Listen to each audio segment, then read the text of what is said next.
마약 중독이라고 하는 상태가 맥락에 의해서 결정된다. 아편 중독자가 아편을 할 때 아무 데서나 할 수 없잖아요. 그러니까 자기들끼리만 마약을 할 수 있는 어떤 아지트에서 대부분 할 겁니다. 늘 내가 마약을 하던 그 아지트에서 마약을 하는 게 아니라 평소 하던 용량과 똑같은 용량을 새로운 장소에서 하잖아요. 즉사합니다. 그렇게 해서 죽은 마약 중독자들의 경우가 굉장히 많아요.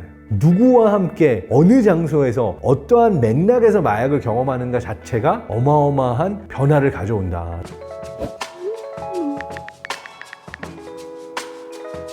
안녕하세요. 뇌과학 박사 장동선입니다. 요즘 마약 난리죠. 정말 생각지도 못했던 사람들이 마약과 관련된 파문에 연루가 되고, 근데 최근에 통계를 보니까 국내에서 마약 투여했던 사람들의 숫자가 급격하게 증가를 했어요. 실제로 이게 우리나라뿐만 아니라 전 세계적으로 지금 문제가 되고 있습니다. 미국의 경우에는 20대 청년의 경우는 마약 때문에 죽음에 이른 케이스가 다른 어떤 종류의 병이나 자살보다 더 높다라고 하는 그 통계가 나오면서 상당히 충격을 주고 있고요. 이 마약이라고 하는 것이 대체 무엇이며 뇌에 어떻게 작용하길래 사람들이 이 마약 투여를 하게 되는 걸까? 조금 근본적인 이야기들을 한번 뇌과학자의 입장에서 다뤄보고자 합니다. 큰 틀에서 마약을 한번 분류해보면 우리의 중추신경계, 그러니까 뇌에 있어서 어떠한 종류의 영향을 가하는가에 따라서 크게 한 3가지 정도를 분류를 합니다. 하나는 흥분제, 각성제, 코카인이라든지 필로폰, 메타암페타민 이런 종류의 약물들의 경우에는 굉장히 큰 흥분 상태, 기쁨, 짜릿함, 막 에너지가 넘치는 것 같은 그러한 종류의 작용을 가져오게 되죠. 그래서 실제로 2차 세계대전 당시에 군사들이 지치지 않고 사흘 밤낮을 행군할 수 있는 힘을 주기 위해서 이러한 종류의 마약을 투여하기도 했습니다.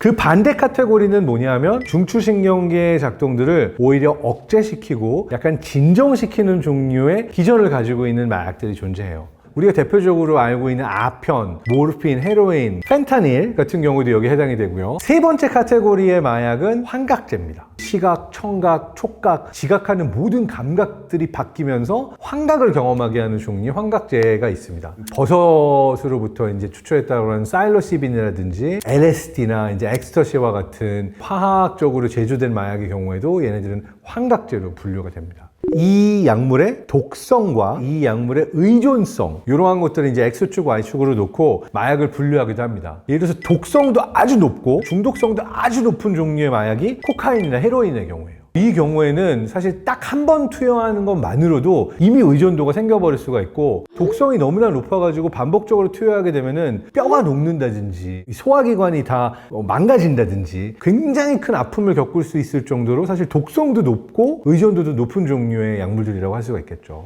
근데 흥미로운 것은 어떤 분류에 해당하는 종류의 약물이건 이것을 지속적으로 내가 복용을 해서 중독 상태가 되면 공통적으로 일어나게 되는 변화가 있어요. 뇌 안에 도파민 시스템이 변해버려요. 그 중에 대표적으로 변화하게 되는 게 도파민 D2 수용체라고 하는 건데요. 이 D2 수용체의 도파민 결합하는 정도가 약해지고 심지어 도파민 수용체의 숫자가 줄어드는 것을 볼 수가 있어요.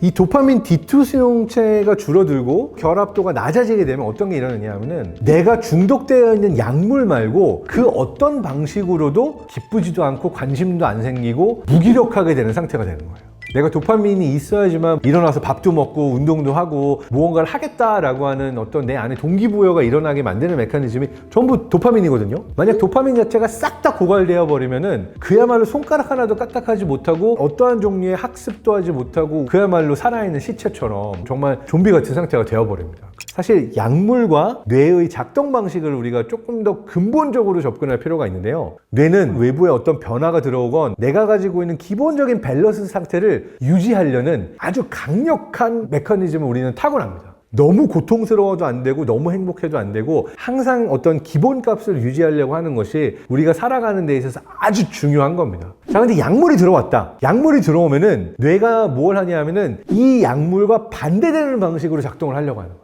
예를 들어서 알코올이 들어와가지고 업이 되려고 한다. 얘가 지금 플러스 10의 상태로 가려고 한다. 그러면은 뇌는 나 스스로를 반대 방향으로 마이너스 10으로 만들어 버립니다. 왜냐하면 알코올이 들어왔을 때 상쇄해가지고 내가 기본 상태를 유지해야 되니까 이 약물이 들어오면은 그거와 반대되는 방향으로 가져가는 거예요. 이게 의미하는 바가 뭔지 아세요? 내가 알코올이 들어와야 정상인 상태가 되어버리는 사람으로 변하는 거예요. 이 뇌가 가지고 있는 기대값이 생각보다 엄청나게 중요해요. 예를 들어서 펜타닐이라고 하는 약물을 처음 투여받은 사람의 경우에는 진짜 아주 조그만 양으로도 엄청난 효과를 얻을 수 있어요. 근데 바로 두 번째 똑같은 양을 투여하면은 같은 효과가 없습니다. 내성이라는 게 생겨서 지난번에 됐는데 왜 이번엔 안 되지? 이번엔 더 많은 양을 넣어야지만 같은 효과를 얻을 수가 있는 거예요.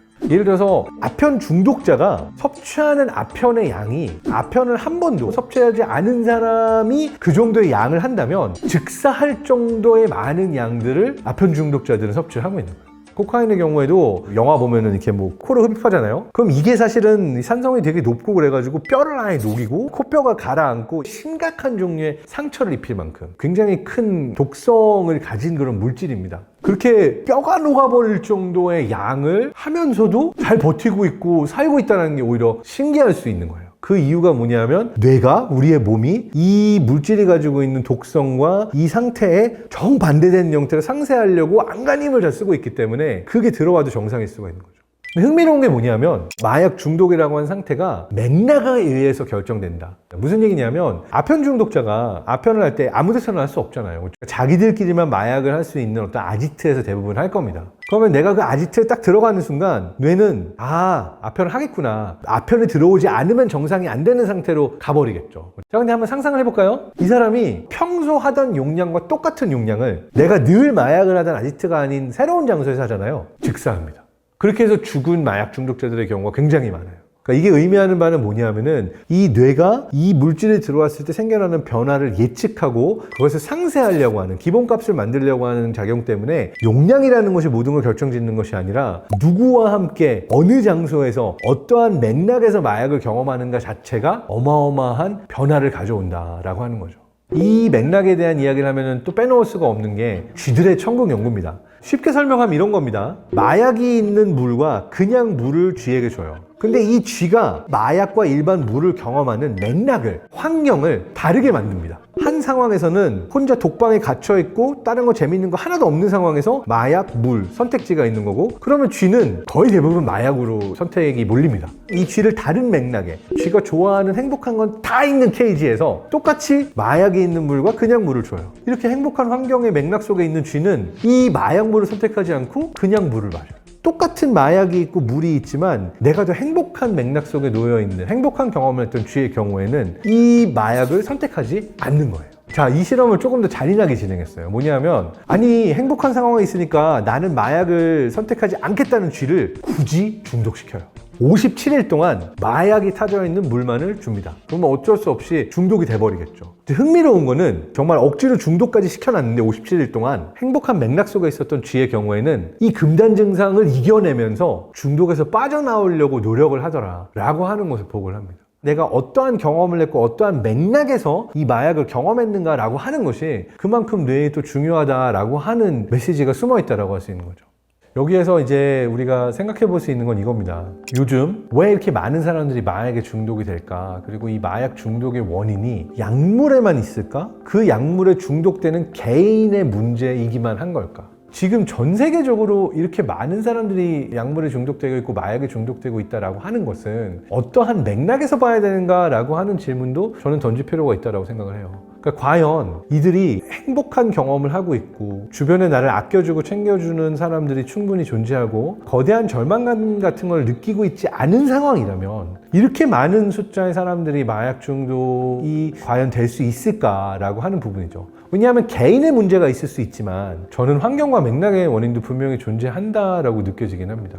두 가지가 다 필요할 것 같아요. 접근성을 막고 처벌하고 교육하고 하는 것도 분명히 필요하지만 보다 근본적으로 사람들이 마약 중독에 취약해지지 않도록 만드는 것들도 필요한데 그 근본적인 원인은 우리가 환경과 맥락을 바꿔야 되는 것이 아닐까라는 질문도 조심스럽게 하고 싶은 부분이 있습니다. 보통 미국의 경우에도 중독자가 많이 생기는 환경이 슬럼가라든지 미래에 대한 희망도 없고 굉장히 가난하고 부조리한 어떠한 상황 속에 놓여져 있는 사람들의 경우가 마약 중독에 되게 취약해지거든요. 그래서 우리는 그 취약성을 극복할 수 있는 게 서로가 서로를 극복해주고 손 내밀어주고 의지해주는 마약이 늘어나고 있는 세상에서 일종의 백신이지 않을까라고 생각을 해봅니다.